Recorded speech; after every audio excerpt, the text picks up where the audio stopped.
Assalamualaikum, Namaste, Sat Shri Akal. Welcome back to your YouTube channel. This is me Saima Pirzada and you're watching Saima Pirzada Direction channel. तो कैसे हैं आप लोग? आज हम जो वीडियो देखने वाले हैं ये वीडियो है India GDP numbers shock the world. So भाई बट 13.5 इनफ फॉर इंडिया, ये वर्ल्ड अफेयर के वीडियो है और काफ़ी टाइम के बाद हम वर्ल्ड अफेयर का वीडियो देख रहे हैं क्योंकि जो है वो सजेशंस में आ रही थी तो हमने कहा चलो देखते हैं. So let's start the video. Original video का लिंक आपको मिल जाएगा डिस्क्रिप्शन में, सो आप वहाँ से देख सकेंगे. और देखते हैं कि भाई इंडिया की जीडीपी इतनी ज़्यादा आगे बढ़ी है और फिर उसके ऊपर ये क्वेश्चन मार्क कैसा आ रहा है कि भाई क्या it is enough for India. So let's start the video. Original video का लिंक आपको मिल जाएगा नीचे डिस्क्रिप्शन में, सो आप वहाँ से देख सकते हो. और अगर मेरे चैनल पर न्यू है तो सब्सक्राइब करना मत भूलिएगा. बेल आइकन को ऑल नोटिफिकेशन पे प्रेस कर दें ताकि सारे वीडियोस आप लोगों को मिलते रहें. So let's start the video. नमस्कार, नहीं वेलकम यू वर्ल्ड अफेयर. जहाँ प्रशांत धवन. नाउ भारत की जीडीपी ग्रोथ रेट नंबर सामने आ चुके हैं और इंडिया ने क्वार्टरली बेसिस पर ग्रोथ करी है 13.5% की, जो बहुत इंप्रेसिव है अगर आप दुनिया के बाकी कंट्रीज से कंपेयर करो. यहाँ पे आप देख पाओगे इंडिया आज भी दुनिया की फास्टेस्ट ग्रोइंग इकोनॉमी है विद 13.5% ग्रोथ. मगर ये पूरे साल की ग्रोथ नहीं है, यहाँ पर हम बात कर रहे हैं फर्स्ट क्वार्टर की. तो इसका मतलब ये है कि हम अप्रैल मई जून ये जो 3 महीने हैं इनकी बात कर रहे हैं.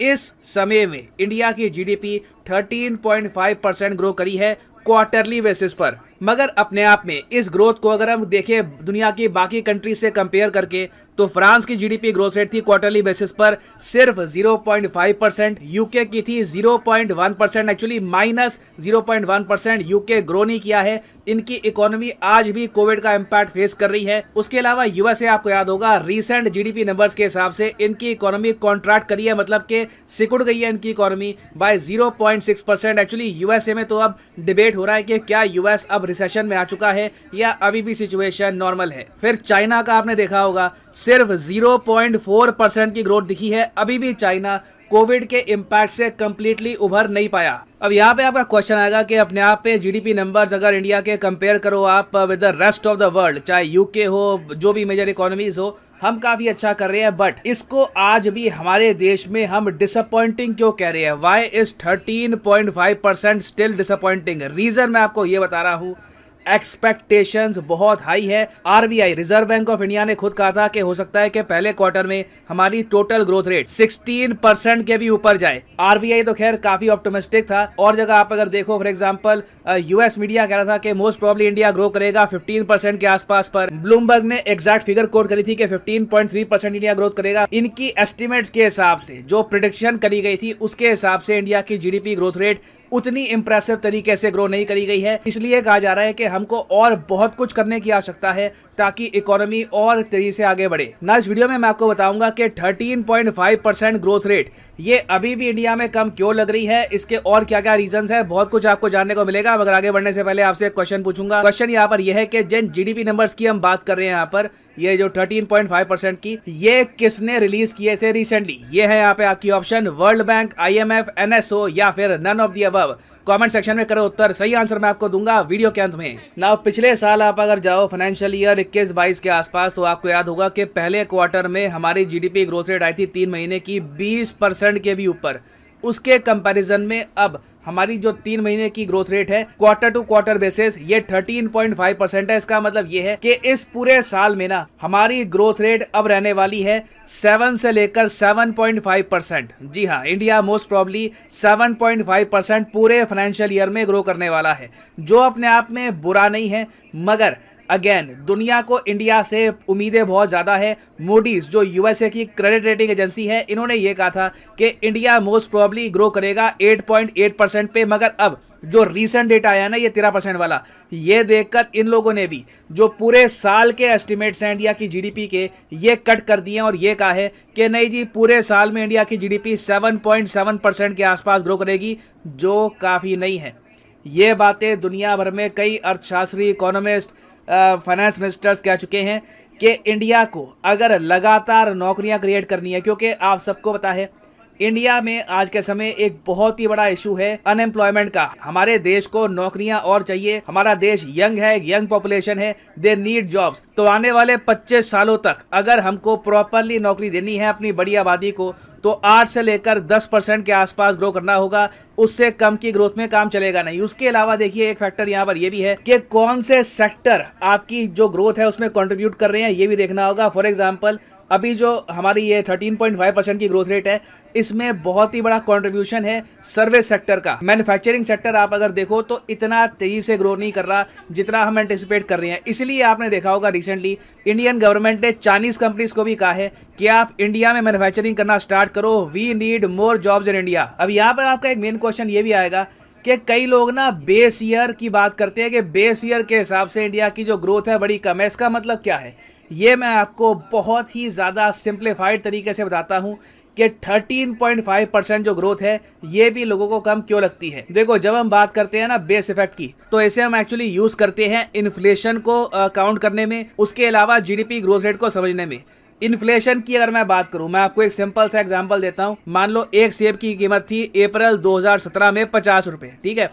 अब 50 रुपये से उसके प्राइस में 50 रुपये का अंतर आया, मतलब कि 50 रुपये प्राइस बढ़ गए। तो परसेंटेज में हम क्या कहेंगे कि 2018 में जो सेब के प्राइसेस हैं इनमें 100% का इंक्रीज देखने को मिला। फिर अगले साल हमने देखा कि जो सेब के दाम है ये 50 रुपये फिर से बढ़ गए हैं। तो अब ये बढ़ के कितने हो गए हैं, 150 रुपये हो गए हैं। मगर पिछले ईयर के हिसाब से हम कहेंगे कि कितने प्राइसेस बढ़े हैं, 50% बढ़े हैं। बड़े 50 रुपये ही हैं, मगर न्यूज़ में आएगा कि 50% प्राइसेस बढ़े हैं। उसके बाद अगले साल जब आप जाओगे, कीमत फिर से 50 रुपये बढ़ गई, तो आप कहोगे कि कीमत यहाँ पर 33.33% बढ़ी है। तो इसको हम कहते हैं हाई बेस इफेक्ट इम्पैक्ट। ये इन्फ्लेशन में आपको दिखता है काफ़ी बार। चीज़ों के दाम लगातार बढ़ते रहते हैं, मगर परसेंटेज में उसका इम्पैक्ट आपको उतना दिखता नहीं है। तो इन्फ्लेशन में तो होता है हाई बेस इफेक्ट। फिर अगर हम बात करें जीडीपी की, तो जीडीपी में काफ़ी बार हम बात करते हैं लो बेस इफेक्ट के बारे में। ना लो बेस इफेक्ट क्या होता है, जिसकी हम आज के समय बात कर रहे हैं। मान लीजिए एक देश है, उसकी जीडीपी है 1 लाख करोड़ रुपए, या फिर चलो और सिंप्लीफाई करते हैं, उसकी जीडीपी है 100 रुपये, ठीक है। 100 रुपये की जीडीपी है एक इमेजिनरी कंट्री की। वहाँ पर आप 10 रुपये इंक्रीज करते हो जीडीपी में, ठीक है। तो कितना इंक्रीज हो गया परसेंटेज के हिसाब से, 10%। तो अब जो जीडीपी है देश की ये 110 रुपये हो चुकी है। उसके बाद अगले साल फिर से 10 रुपीज़ का इजाफा होता है, मगर आप जीडीपी परसेंटेज में चेंज क्या देखोगे आप ईयर टू ईयर बेसिस में, कि 9% के आसपास ग्रोथ हुई है। फिर उसके बाद मान लो जी कोई आपदा वगैरह आ गई, अब हमारे केस में कोविड हो गया, मगर कुछ और भी हो सकता है, कुछ अर्थक्वेक आ गया, कुछ और हो गया। तो उसके बाद क्या है कि जीडीपी में एक चेंज आया, जीडीपी 30 रुपये कम हो गई। तो 120 में 30 रुपये आप माइनस करोगे, आपकी जीडीपी अब रह गई 90, और ईयर ऑन ईयर बेसिस पे आप देखोगे तो 25% का एक बहुत ही बड़ा गड्ढा यहाँ पे हो जाएगा। ओवरऑल आपके देश की जीडीपी अब 90 रुपीज़ हो गई है।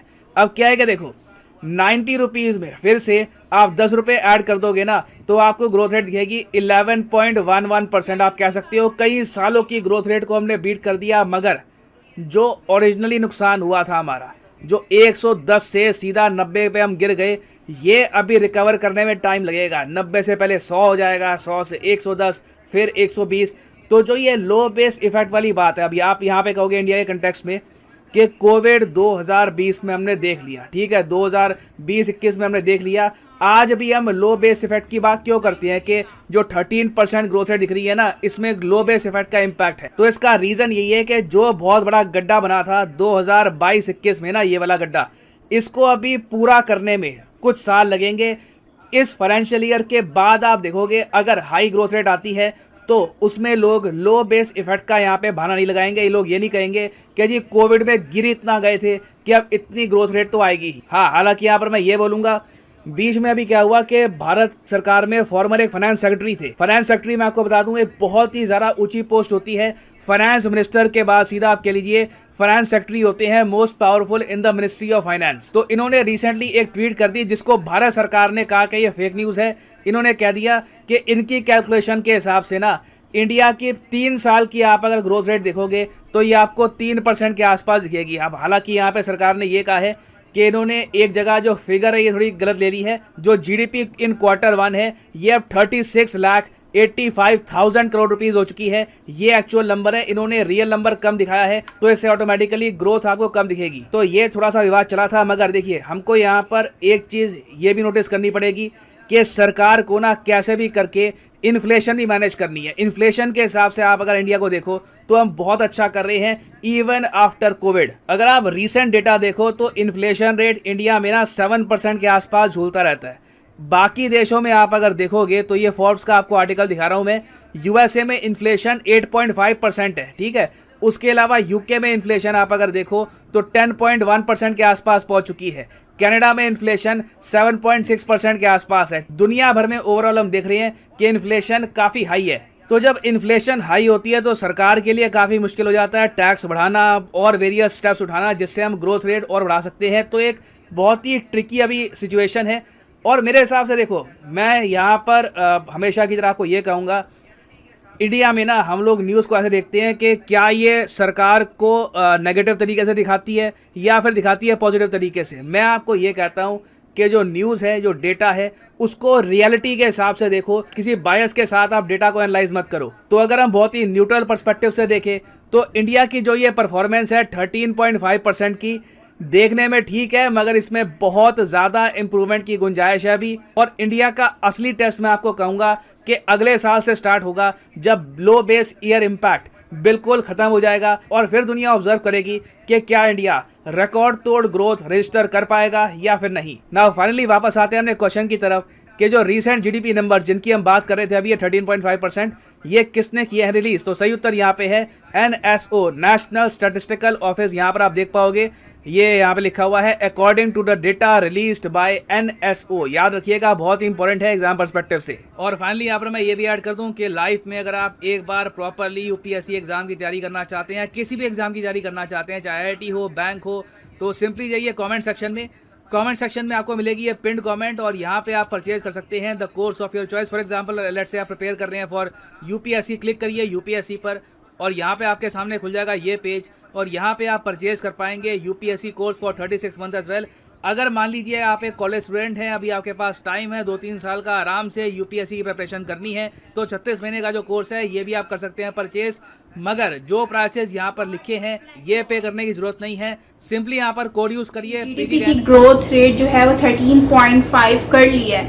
और क्योंकि कंडीशन आपको मालूम है कि लास्ट टाइम भी कोविड की वजह से किस तरह से अचानक से इनकी ग्रोथ रेट 20% से नीचे डाउन होकर, मतलब कितना ज़्यादा डाउन हो गई थी।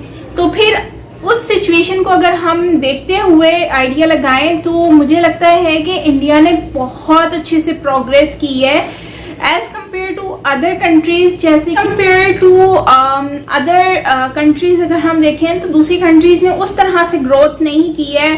स्पेशली आप चाइना को देख लो, हालांकि चाइना काफ़ी ज़्यादा इससे इफेक्टेड हुआ था जब कोविड आया था और उसकी वजह से चाइना ने बहुत कुछ फेस भी किया। आपको पता है कि अचानक से एक सिस्टम चल रहा है और वो अचानक से कोलैप्स हो जाता है। सेम वैसे ही जैसे पाकिस्तान में भी आप देखें तो पाकिस्तान में सैलाब आया है, फ्लड आया है, तो पाकिस्तान किस तरह से अब अचानक से इतने साल पीछे चला गया, तो उसी तरह से वैसे तो आगे था ही नहीं लेकिन अब और ज़्यादा पीछे हो गया है। तो इसका रीज़न भी यही है कि हमारे यहाँ पर जो लोग हैं वो अभी बहुत ज़्यादा पीछे चले गए। खैर, कहने का मतलब ये है कि इस तरह से चाइना ने भी बहुत पीछे वो चले गए जब कोविड आया और उसके बाद उनके सारा सब कुछ ठप होके रह गया। तो अब जो है, अब गवर्नमेंट जो है वो उस पर काम भी कर रही है, जाहिर सी बात है। तो चाइना का खैर वो भी कर ही लेगी, लेकिन इतनी जल्दी वो नहीं कर पाया जिस तरह से इंडिया ने इम्प्रूवमेंट दिखाई अपनी ग्रोथ रेट को हाई करने में। और मैं समझती हूँ कि ये बहुत अच्छा है as compared to other countries के। इन्होंने 13.5 जो है वो ग्रोथ रेट कर लिया है, जो कि मेरे ख्याल से इसके अलावा और कोई कंट्री नहीं है जिसने अभी तक इस तरह से ऊपर आए हो। जैसे अभी यूएस देख लो, आपको कनाडा वगैरह, मतलब ये सारी कंट्रीज़ को अगर आप देखें, यूरोपियन कंट्रीज़ देख लें या फिर चाइना देख लें, तो कोई भी उस लेवल तक नहीं पहुंच पाया जिस लेवल पर जो है वो अभी इंडिया है। तो ये एक बहुत ही अच्छी बात है कि भाई अच्छा खासा इन्होंने ग्रोथ रेट को अप किया है। और बाकी जाहिर सी बात है, बाकी जो एक्सपेक्टेशंस होती हैं वो बहुत ही ज़्यादा हाई होती हैं। तो उसको अप्रोच करने के लिए गवर्नमेंट को और ज़्यादा मेहनत करनी पड़ेगी जीडीपी के ऊपर। स्पेशली मुझे लगता है कि नेक्स्ट ईयर तक जो है इंडिया के लिए चैलेंज जो है वो ज़्यादा टफ हो जाएगा, क्योंकि इंडिया और ज़्यादा जो है वो अचीव करने की कोशिश करेगी, 20 क्रॉस करने की कोशिश करेगी। और मुझे उम्मीद है कि इसमें वो कामयाब भी होंगी, क्योंकि जिस तरह से 13.5 तक आ गए है ना, तो 20 भी कोई इतना मुश्किल टास्क नहीं है, वो भी हो जाएगा। तो आपका क्या कहना है इसके ऊपर? मैं आप लोगों की राय जानना चाहूँगी कि क्या हो पाएगा कि नहीं। बाकी जाहिर सी बात है एम्प्लॉयमेंट्स और न्यू और यंग जनरेशन को जॉब्स तो चाहिए, जाहिर सी बात है इंडिया के पास सारी यंग जनरेशन ही मौजूद है, तो उनको जॉब्स तो चाहिए। और अब जॉब्स तो प्रोवाइड करने के लिए अब गवर्नमेंट जो है वो ज़्यादातर जो फोकस कर रही है वो बिजनेस के ऊपर कर रही है, ताकि बाहर की कंपनीज जो है वो भारत में आके जॉब्स कंपनी खोलें, ताकि गवर्नमेंट को फ़ायदा हो। उसके बाद जो है वो एम्प्लॉयमेंट्स भी मिले, उनकी जो लोकल लोग हैं उनको जॉब्स मिल सकें। वैसे मैं सोच रही थी कि हमारे यहाँ पर जब भी वैसे तो कोई बाहर की कंपनी आके काम करती नहीं है, और अगर कर भी रही है तो चाइना आके यहाँ पे प्रोजेक्ट्स वगैरह जो कर रहे हैं, लेकिन उसमें भी वो अच्छी पोस्ट पर जो है अपनी कंट्री के लोगों को ही रख रहे हैं। हमारे जो पाकिस्तानी आम लोग हैं उनको नहीं रखते, उनको मजदूरी पे छोटे मोटे कामों में डाल के रखा हुआ है। तो इसलिए हाँ से मैं इंडिया को बहुत ज़्यादा अप्रिशिएट करती हूँ कि यार देखो, भले कुछ भी हो जाए ना, वो अपने लोगों को बहुत ज़्यादा सपोर्ट करते हैं। सो आप ज़रूर अपनी राय दीजिएगा। मिलते हैं नेक्स्ट वीडियो के साथ। अपना बहुत सारा ख्याल रखिएगा। Till then take care, bye bye.